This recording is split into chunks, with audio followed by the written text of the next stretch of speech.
Okay, so today we're going to be carrying on looking at our next chapter, The Explorer. So up to now, they've been in the den, they've been down the river, they've followed the map, and they've now climbed up the wall, up the cliff edge to the top, and found a person who they're going to call the Explorer.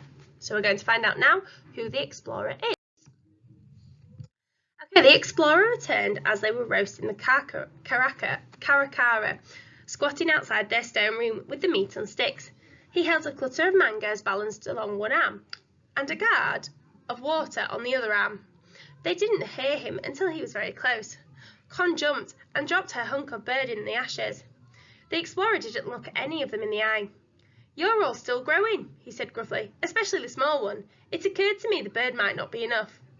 He flushed as he set the gourd down next to their fire, dropped the mangoes in Max's lap, and turned on his heel. Fred jumped to his feet. "Please, just wait a minute. We wanted to ask, what is this place? Do other people know about it, or do you live alone here?" "Why, were you hoping to throw a garden party?" "No, I just meant, do other people ever come?" "Sometimes people pass by this place, yes." The Explorer squatted down, took Max's meat, which had caught fire, out of his hands and shook it until it went out. He balanced it in the tips of the flames. "None of them stay long. Some are travelling long distances, tribespeople. People whose ancestors lived here. They usually stay a few days." He twisted the chunk of bird in the tips of the flames. Juice dripped from it onto the fire. "But yes," he said. "In short, people do come." Con and Leela exchanged delighted glances. Backer was unusually full of energy, for a sloth. Waved one claw in the air. "Would they help us?" asked Leela. "Could they take us with them, to man us?" "They might. Very possibly. It depends on the people." "How often do they come?" asked Fred. "Oh, every few years." He blew on the meat and handed it to Max. "That's ready." Fred saw Leela and Con sag.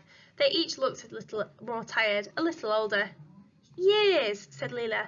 "Our parents won't be able to wait that long." "No, I had imagined not," said the Explorer. "But in that case," began Con, "couldn't you—" She stopped as the vulture flapped out from behind a stone pillar and came to rest against the man's knee, eyeing her meat. The bird ruffled its wings at her and cawed. Con held her food closer to her chest. Leela took up her words. "Could you help us get home?" The Explorer gave them an appraising, sharp-edged look. "Perhaps." "Perhaps," said Leela. "I could point you towards Manus. It's a month's walk, or a week and a half by canoe. I could give you some provisions, and a map. I might come a short way with you. I'll have to see." Leela's eyes lit up. "That would be absolutely but," said the Explorer. "But?" Fred held his breath. "You will have to swear never to speak about this place, never to tell that you saw a city in the jungle. More than swear, you will have to prove to me that you will not." "What?" Fred stared at the Explorer and then past him. Across at the stone landscape, sprawling green and yellow and gold away from them into the jungle. "Never tell about all this? Why?" "Or about me. Ever. All of you, including the little one." Fred searched the Explorer's face for evidence that he might be joking. "But my father will ask where I was." Fred had already imagined the conversation they would have. How he would draw for his father the layout of the city, how he would pace out the distance of the city square and memorize the measurements, how his father would squeeze his shoulders and tell him he had done something remarkable. He had imagined his father telephoning his friend from Oxford, who worked for the Times. He had imagined his father's voice. "Tim, listen, my son has done something extraordinary." The man was watching him, and his face was not sympathetic. "It is very likely," he said. "You will have to lie to him." "But, no! The whole point of explorers is that they tell people about what they found. That's what explorers do." "Exactly so. And I am not an explorer. I am a man who happens to be here." "But people have been talking about a place like this for hundreds of years," said Fred. "You have to let everyone know that they weren't just stupid old men with mad theories. They were right." "Why do I?" "Because if this place doesn't exist, it means they weren't fools. It means they were heroes." It meant, though Fred did not say it, that it was not foolish, not mad, to dream of being an explorer himself. "Heroes don't exist, boy. They're inventions made up of new spirit and quotable lines and photogenic moustaches." He grunted in disgust. "Can't bear moustaches myself. Grotesque in mouth eyebrows, I always thought." That's not true. Men died looking for something like this. They died wanting to prove the world that this existed. People have died for many things. It is not difficult to die. But you're wrong. The world deserves to know. Fred felt his forehead burning. He knew he must be turning red. But if they told his name, and Leila's and Con's and Max's would be part of history, their names would be included in the list of great explorers and discoverers. As if he had read his thoughts, the explorer curled his lip. And you, perhaps, wish to be the one to tell them. Fred's head jerked backwards, as if the man had flickered boiling water into his face. It's not that. The explorer blinked a slow, contemptuous blink. Isn't it? Fred clenched one fist. It will be selfish not to tell. Would it now? For the first time, Fred realised the others weren't joining him. Con sat looking down at her hands. Leila was stroking back up with unusual intensity. Max was sucking his fist, his mouth turned down at the corners. Fred, said Leila, we need to go home. Her voice was quiet and she didn't look at him. Con moved closer to him. She whispered in his ear. You're being ridiculous. Just promise whatever he wants to get us out of here. No, said Fred. He edged away from her. Con's whisper became a hiss. We can still tell everyone when we get home. How's he going to know? He's hardly going to be getting newspapers out here.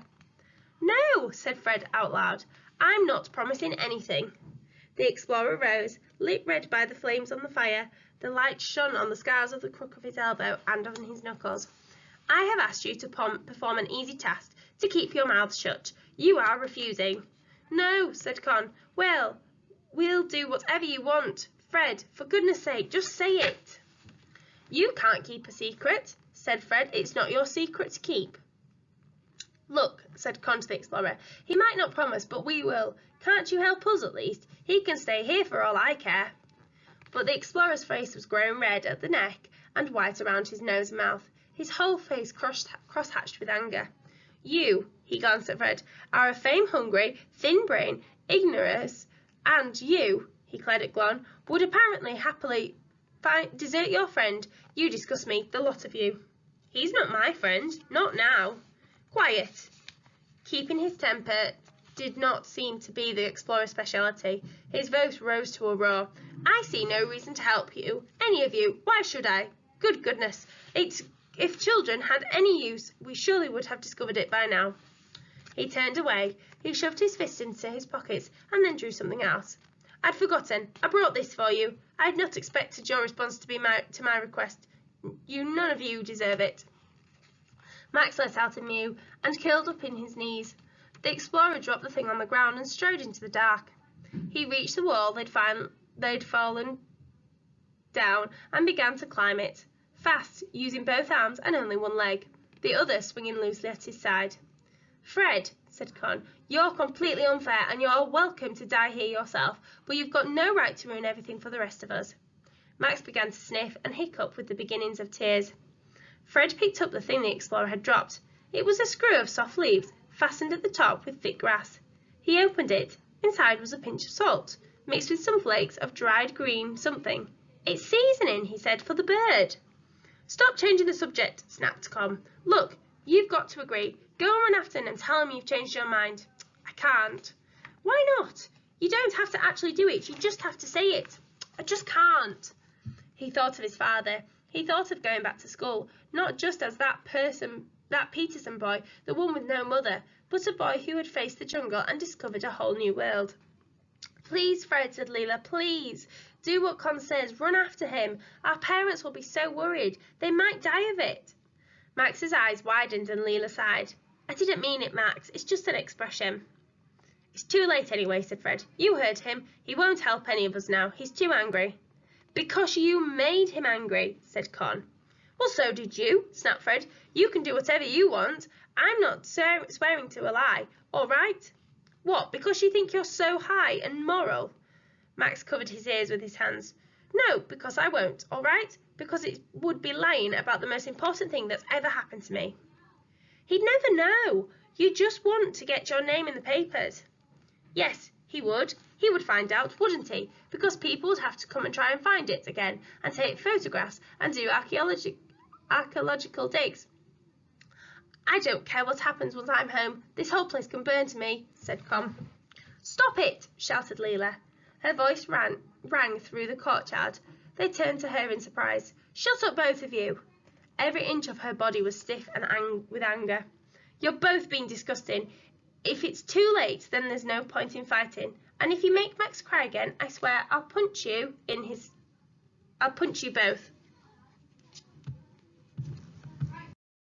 Max climbed into Leela's lap and buried his face in Becca's fur. Fred swallowed. He tried to recatch his temper. He held out the seasoning. Do you want some? We might as well eat. No, it could be poisonous, said Con. Fred withdrew his meat from the fire. It was black in patches, and the skin was charred and steaming. He pulled off the skin with his fingers, wincing at the heat, and sprinkled a pinch of salt and unknown herbs onto the bird. Defiantly averting his eyes from Con's glare, he took a bite. The first taste of it shot through his body. It was a flavour that got into your fingertips, hot and rich and wild. Not poisonous, he said. It's really good. I hope you choke on it, said Con. Soon it was entirely dark, but for the fire and the moon, the flames cast light out of the city square, throwing its corners into strange dusky shapes. Con shivered as a loud cloud swept past the moon, lengthening the shadows. Leela hunched over and began to search Becca's fur for ticks, avoiding Fred's eye. Fred looked towards the curtain of vines. They hung in the dark, a great green sweep of shadow covering the right-hand corner of the square. What do you think's behind there? He asked. What do you think he doesn't want us to see? I don't know, and I don't care, said Con. She had brushed her hair in front of her eyes so nobody could see her face. It could be an animal, said Leela. She glanced up. And then a panther, like the Jungle Book. It might be food stores, said Fred. Max sat up. Real food? Why would he keep it up there? Said Leela. I was thinking there must have been a place for storing food when the city was alive, and it's where I'd keep stores, somewhere almost invisible. Fred looked around, checking for the explorer was nowhere. I think we should go and look. Oh, sure, that's a great idea, said Con. You've already made him so angry he's going to let us rot here. Why not add stealing his food? He could kill you with his bare hands, but I'm sure that doesn't worry you. I wouldn't steal it. I would be borrowing, and even then, not unless we have to. What do you mean, have to? If he won't help us, we might have to find other ways. To do what? Said Con. To find enough supplies to start the journey to Manus. Fred gestured around the empty city. There's not much food here. Con was growing red. You do know that this is your fault. You said if we followed the map we'd get home, and then the second you get here, you ruin it. I didn't. Fred could feel his neck and cheeks flushing. I didn't expect the map to lead to a madman with a pet vulture living alone in an ancient city. That's not something any of us predicted. You promised we'd get home. We will get home, said Fred, though he was fairly sure he hadn't promised. Who was he to promise anything? But he only said, I want to know. Aren't you curious? No, said Con. She swiveled on her bottom and turned her back to face him. He could see the sharp thinness of her shoulder blades poking out through her blouse. He would never find out. If he could find food, Fred thought, then it wouldn't matter what the explorer said or did. They could get back on the raft and go looking for Manus. If he could find food, then the chill of Con's anger and Leela's disappointment might be swept away. Do what you want. I'm not going over there, said Con. Leela? Asked Fred. Leela had been watching them argue, her head turning from one to the other, her eyes growing steadily more unhappy. It's getting dark. He wouldn't see us. Do you want to come? Leela hesitated. I don't know. He trusted us. But he doesn't. He clearly doesn't trust us at all. He won't even tell us his name. Please, said Fred. The wall of vines hung like a threat in the corner of the city square. It's just to look. Leela stared out across the dark square. Fine, okay, I'll come. Thank you. Fred jumped to his feet. Are you sure, Con? Very, very sure. Well, could you look after Max then? Said Leela. He's not yet figured out how silence works, really.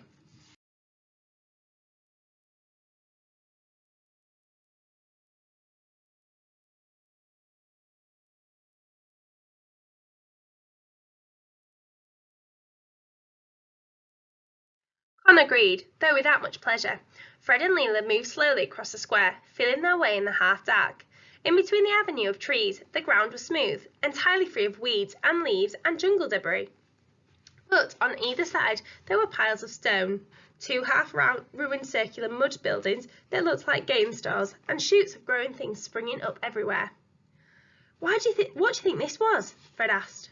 I don't know, but if this was the city square, then those statues would be their town monuments, or maybe their gods. Like we have lions in Trafalgar Square. At the thought of them, a gust of longing for home swept over him. Yes, our papa talks about them, and then everyone would live around the sides of the central avenue, or up in the jungle in tree houses. That's how I'd do it anyway. He's crazy to tell us to keep it a secret, said Fred. It's amazing. It's not like anything I've ever seen before in my life. He glanced at Leela from the corner of his eye. He can't keep it all for himself. Leela didn't reply. She only stared fixedly ahead.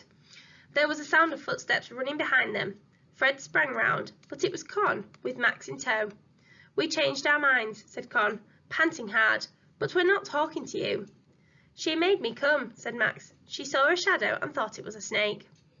I didn't, you little rat. Leela and Fred exchanged glances. You'll have to be quiet, Maxie, said Leela. I'm always quiet, said Max with dignity. He turned to put his tongue out at his sister, tripped on a stone and let out a howl loud enough to wake the sleeping birds. Ow, my toe!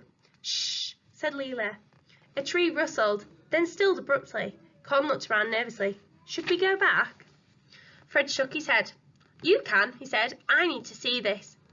As they approached the far end of the square, the clouds moved over the moon, sweeping black shadows over the statues' faces. They looked alive. Behind the statues ran a mud and stone wall, high over their heads. The left edge of the wall ended in a crumbling ruin, overrun with patches of light yellow flowers.